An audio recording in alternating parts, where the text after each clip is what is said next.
የአማራ ፋኖ ብሔራዊ ንቅናቄ ቴዎድሮስ እዝ 109ኛ ኮር ትላንት መጋቢት 27 ቀን 2018 ዓ.ም በደጋዳሞት በተሰራ ልዩ ኦፕሬሽን አንድ ሌተናል ኮሎኔል፣ አንድ ሻለቃ፣ 100 አለቃን ጨምሮ 43 የመከላከያ ሰራዊት አባላት መማረኩን አስታውቋል። በውጊያ በርካታ ድሎችንም ማግኘቱንም ገልጿል። ይህንን በተመለከተ ፋኖ ስቲበል አለሙ የቴዎድሮስ እዝ ምክትል ህዝብ ግንኙነት መምሪያ ኃላፊን አግኝቼዋለሁ። ፋኖ ስቲበል ጊዜ አመሰግናለሁ። እስቲ ፈረስ ቤት ደጋዳሞት ምንድን ነው የሆነው? የኮሎኔሎቹንም ፎቶግራፎች ቪዲዮዎችም ደርሰውኝ እየተመለከትኩ ነበር። አመሰግናለሁ ወንድም አገኝ። እንግዲህ በትላንትናው ዕለት በርካታ ቦታዎች ላይ ነው ውጊያዎችን ያደረግነው። እንግዲህ 109ኛ ኮር ደጋዳሞት ላይ ውጊያ ሲያደርግ 102ኛ ኮር ደግሞ አዴት ዋናው ከተማ ላይ እና ሰሜን ጎጃም ማለት ነው አዴት ዋናው ከተማው ላይ እና ጎንጂ ቆለላ ከተማ ላይ በርካታ ውጊያዎችን አድርጓል። በተመሳሳይ 206ኛ ኮር ደግሞ ሊባኖስ ከተማ ላይ ውጊያ በማድረግ ታላላቅ ጀብዶች ናቸው በትላንትናው ዕለት ሲደረጉ የዋሉት። እንግዲህ የቴዎድሮስ እዝ በአጠቃላይ አፋብን በተለያዩ ቀጠናዎች ወታደር እያሰለጠነ ጠላት እየደመሰሰ ህዝብ እያስተዳደረ ህዝባዊ መንግስት እየመሰረተ ይገኛል። ከትላንት በፊት እንግዲህ ቅዳሜ ዕለት የግዙፍ የሆነ ልዩ ኮማንዶ በ206ኛ ኮር በ24ኛ ክፍለ ጦር በደባይ ጮቄ ሻለቃ እና በአባይ ሻለቃ ለ6 ወራት ያክል ሲሰለጥኑ የነበሩትን እያስመረቀ ነበር። ከዚህ ጎን ለጎን በተመሳሳይ በዛው ዕለት የጁቤ የላምጌዣ አካባቢ ላይ ውጊያዎችን በማድረግ መሳሪያዎችን እየማረከ ነበር።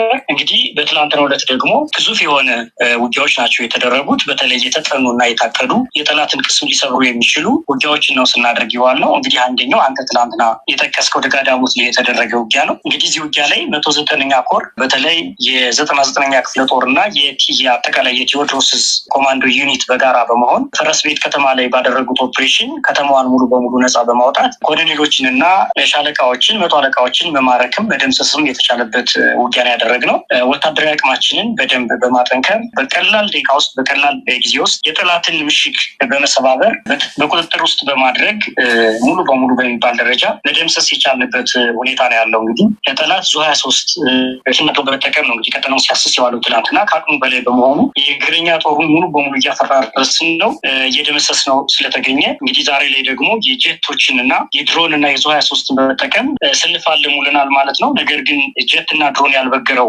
ሰራዊት ሻለቃዎችን እና ኮሎኔሎችን እየማረክን እንገኛለን ማለት ነው። እንግዲህ በዝርዝር ስመጣልህ በትናንት ነው በተደረገው ውጊያ ደጋዳሞት ላይ ባደረግነው ኦፕሬሽን በአጠቃላይ እንግዲህ ወደ 150 አካባቢ የሚሆኑ ጠላትን በመደምሰስ ከዚህ ውስጥም አንድ ሻለቃ እና አንድ 100 አለቃ ማረግ ያላቸው አስከሬናቸው ተገኝቷል። በህይወት ከተያዙት ደግሞ አንድ 100 አለቃ፣ አንድ ኮሎኔል፣ ሌተናል ኮሎኔል በድምሩ 43 የጠላትን ኃይል መማረክና በእጃችን መያዝ ችለናል። ይህንንም በቪዲዮም በፎቶም አጋርተናል። እንግዲህ ይህንን ስናደርግ ከሻለቃ በላይ የሚሆን ጦርን በመደምሰስ ነው። ከ80 በላይ ክላሽ፣ ከ9 በላይ ብሬን፣ ከ3 በላይ ስናይፐር እና በርካታ ተተኳሾች በቁጥር ግልጽ ማይቻል ወደ 50 ሳጥን የዲሽቃ ተተኳሽ፣ ወደ 94 እስካጥላ፣ ወደ 15 ሳጥን የክላሽ ተተኳሽ እና 94 አጥላ ደግሞ የብሬን ተተኳሽ የማረክንበት ውጊያ ነው። እጅግ ውብ የሆነ ውጊያ ነው ትላንትና የተደረገው። በዚህም ሎጂስቲኮችን፣ ሬሽኖችን ጭምር፣ ነዳጅ ጭምር፣ ጠላት ሲጠቀምበት የነበረው ተሽከርካሪ ጭምር የማረክንበት ሁኔታ ነው ያለው በዚህ ውጊያ ማለት ነው። እንግዲህ አዋጊዎቻችን ጀግኖች ምድር ላይ ታሪክ እያሳዩ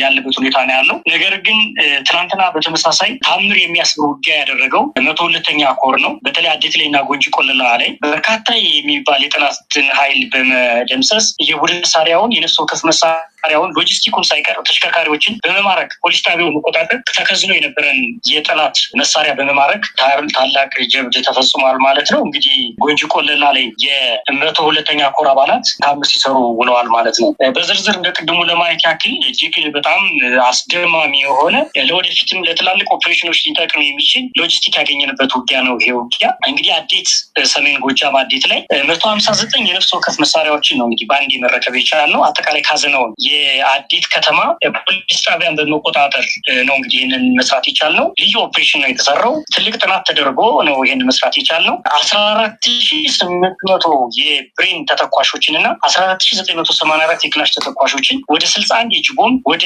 221 የክላሽ ካዝና እና ሚሊተሪዎችን፣ የደረት ትጥቆችን፣ የወገብ ትጥቆችን የመማረክ የቻልንበት በአጠቃላይ ደግሞ በርካታ ሚኒሻና አድማ ብተና መከላከያን በደምሰስ የቻልንበት ጠላት ሲጠቀምባቸው የነበሩ ተሽከርካሪዎች ተሽከርካሪዎችን ጭምር ከጥቅም ውጭ እንዲሆኑ ማድረግ የተቻለበት ሁኔታ ነው እንግዲህ ትናንትና የነበረው። እጅግ በጣም አስገራሚ ውጊያ ነው የተደረገው። ከዚህ ጋር ተያይዞ እስረኞችን የጠላት ኃይል የፋኖ ደጋፊ ናቸው፣ ፖለቲካ ገብቷቸዋል በማለት አፍኗቸው ለአመታት አስሯቸው የነበሩ 206 የሚያክሉ የግፍ እስረኞችን ማስፈታት የተቻለበት ሁኔታ ነው ያለው። እንግዲህ አዴት ከተማ እንደሚታወቀው ጠላት ለተለያዩ ከተማዎች ማሰራጫ ይሆን ዘንድ እንደዚህ ሲጠቀምበት የነበረ ከተማ ነው። በቅርብ ርቀት ባህር ዳር ነው ያለች እንጂ በዛም ጎንጂ ቆለላ ያለ ወደ ላይ ደግሞ እንግዲህ ቋሪት ነው ያለ። እዚህ አካባቢ ያለውን ጠላት ፋኖ ነበር ሲጠቀሙት የኖሩ ለአመታት ያክል። ይህንን ምሽግ በር ነው እንግዲህ ዛሬ ይህንን ሁሉ መሳሪያ መማት የተቻለው፣ የታሰሩ እስረኞችን ማስፈታት የተቻለው። በተመሳሳይ ጎንጂ ቆለላ ላይ በተደረገው ውጊያ ወደ 103 የጠላት ኃይልን በመደምሰስ 58 የነፍስ ወከፍ መሳሪያ 3480 ደግሞ ተተኳሾችን መማረክ የተቻለበት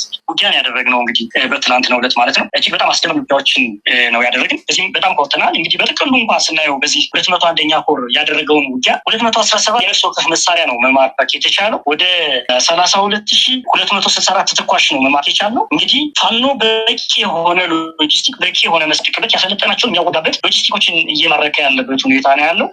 እንግዲህ ይህንን ለመሩ አጠቃላይ ከእዝ ጀምሮ እስከ ክፍለ ጦርና የኮር አመራሮች ድረስ ክብር ምስጋና ይግባቸው። ድላችን ይቀጥላል። አዋጊዎቻችን እየበሰሉ ወታደራዊ ጥበብን በአግባቡ ፈረስ ቤትና አዴትን አሁን በእናንተ ቁጥጥር ስር ነው የሚገኙት ወይስ ልዩ ጥቃት በመፈጸም የምትፈልጉትን ካደረጋችሁ በኋላ አካባቢ ለቃችሁ ነው የምትወጡት? ልክ ነው። እንግዲህ እንዳልኩ ጀት ድሮን እየተጠቀመ ነው ያለው። ጠላት ህዝቡን እየጨፈጨፈ ነው ያለው። እንግዲህ ዛሬም እንዲሁም በዚህ አጋጣሚ ልነግር የምፈልገው አሁን በዚህ ሰዓት አንተና እያወራ ነበረበት ከጥቂት ደቂቃዎች በፊት ደብረ ወርቅ አካባቢ ላይ ድሮን በመጣል ትምህርት ቤት በማውደም አካባቢ ላይ የነበሩ ማህበረሰቦችን እንዳጠቃ መረጃው ደርሶኛል። እና ድሮንና ጀት እየተጠቀመ ንጹሐንን ሁሉ እየገደለ ስለነበረ አካባቢውን ለቀን እኛ የምንፈልገውን ሎጂስቲክ ይዘን ከተሞች ለቀን ወደምንፈልገው ቦታ ሂደናል ማለት ነው። በዚህ ልክ ነው ያለው። ጠላት ግን ንጹሐንን ይገላል። ተሸንፎ ሲሄድ በነገራችን ላይ የበቀል መወጫው ገበሬውን መግደል፣ ነዋሪውን መጨፍጨፍ፣ በድሮን ደብደብ፣ አካባቢውን ሁሉ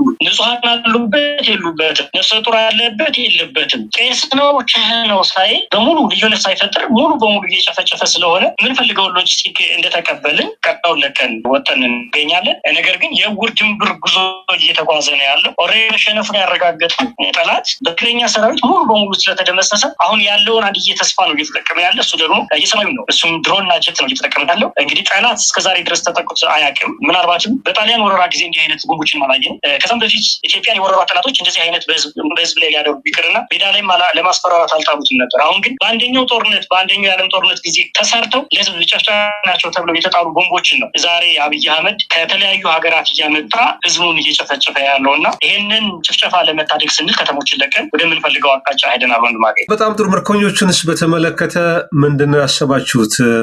ምናልባት እጅ ከሰጡት መካከል ኮሎኔል ከፍተኛ ዋጊ መኮንኖች የሚገኙበታልና እንደው ከዓለም አቀፍ የእስረኞች አያያዝም አንጻር ይህን በተመለከተ መከላከያ ሰራዊት ውስጥ ላሉትም መልእክት አላችሁ? ምንድነው ያሰባችሁት ከምርኮኞች አያያዝ ጋር? በጣም ጥሩ። እንግዲህ እኛ ከዚህ በፊት እናደርገው እንደነበረው ምርኮኞችን የጄኔቫ ህግ በሚፈቅደው መሰረት ተንከባክበን ልብስ ቀይረን ጫማ ቀይረን በሙሉ ጫማም ቀይረን ሁሉን ነገር ጠብቀን ለሚፈለገው አካል ለማስረከብ ዝግጁ ነን። ከዚህ በፊትም 206ኛ ኮር ስናን አካባቢ ያደረገውን ውጊያ በአካል ተገኝቼ ምርኮኞችን አይቼ ቪዲዮም ጭምር ልኬልህ እንደነበረ አስታውሳለሁ። አሁንም ቢሆን በተመሳሳይ 43 የሚያክሉ ምርኮኞች እጃችን ላይ ይገኛሉ።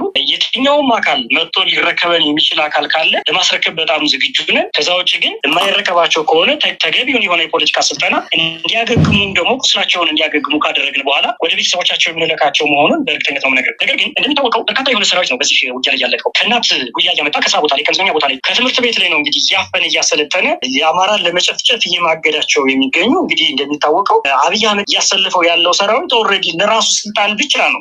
ለሀገር ሉዓላዊነት ሲባል አንድም ቦታ ላይ ጥይት ተኩሶ አያውቅም። እንግዲህ አብይ አህመድ የገዛ ህዝቡን ነው እንግዲህ ለ8 ዓመት ያክል እየጨፈጨፈ ያለው። ይህንን ስልጣን ለማስጠበቅ ነው ይሄ ሰራዊት እየሞተ ያለው። እንግዲህ በበዚህ ሰሞኑ ውጊያ እንኳን በርካታ የሚባሉ በሻለቃ ደረጃ የሚያክል ነው የተደመሰሰው አንድ ቦታ ላይ። እንግዲህ ይህንን ያክል ሰራዊት እየሞተ ያለ፣ ሌሎቹ ግን አሁንም ደማቸውን በከንቱ እየገበሩ ይገኛሉ። በተለይ መከላከያው፣ አድማ ብተናው፣ ሚኒሻው፣ ፖሊሱ ያለምንም ውጤት ያለምንም ፖለቲካል ዓላማ የፖለቲካ ዓላማ ሳይኖራቸው ነው እንግዲህ እየተዋጉ ያሉት ማለት ነው። እና ካለመሞት ዝም ብለው ደማቸውን ከማፍሰስ መማረካቸው ለማይቀረው መደምሰሳቸው ለማይቀረው አሁንም በተደጋጋሚ እንደምንለው እጃቸው እንዲሰጡ ጥሪያችንን እናቀርባለን። የትኛውም አካል በውጊያም ይሁን ካለ ውጊያ እጁን የሚሰጥ አካል ግን ተንከባክበን ለቤተሰቡ እንደምናበቃ ግን ከዚህ በፊት ያደረግናቸው በቂ ማሳያዎች አሉ። አሁንም የቅድሙን መጥቀስ እችላለሁ። በተለያየ ቦታ ከዚህ በፊትም ያደረግናቸው አገው ምድር ላይ ባደረግናቸው ውጊያዎች፣ ደንበጫ ላይ ባደረግናቸው ውጊያዎች፣ አማኑኤልና ደንበጫ አካባቢ በተደረጉ ከፍተኛ ውጊያዎች ላይ ከዚህ በፊትም ደጋዳሞት ላይ ባደረግናቸው ውጊያዎች እና በማረክናቸው ተማራኪዎች ሙሉ በሙሉ እንክብካቤ በማድረግ በማልበስ በማብላት ሙሉ ቤተሰቦቻቸውን በስልክ በማገናኘት ወደ ቤተሰቦቻቸው እንደላክናቸው ይታወቃል። አሁንም ቢሆን እንደዛ ነው የምናደርገው። ስለዚህ ከዚህ በኋላም ለሚደረጉ ከፍተኛ የሆኑ ውጊያዎች ይኖራሉ። የሚማረኩ ሰዎች ያለምንም ጥርጥር ለቤተሰቦቻቸው እንደምንልካቸው አውቀው መሳሪያቸውን እየያዙ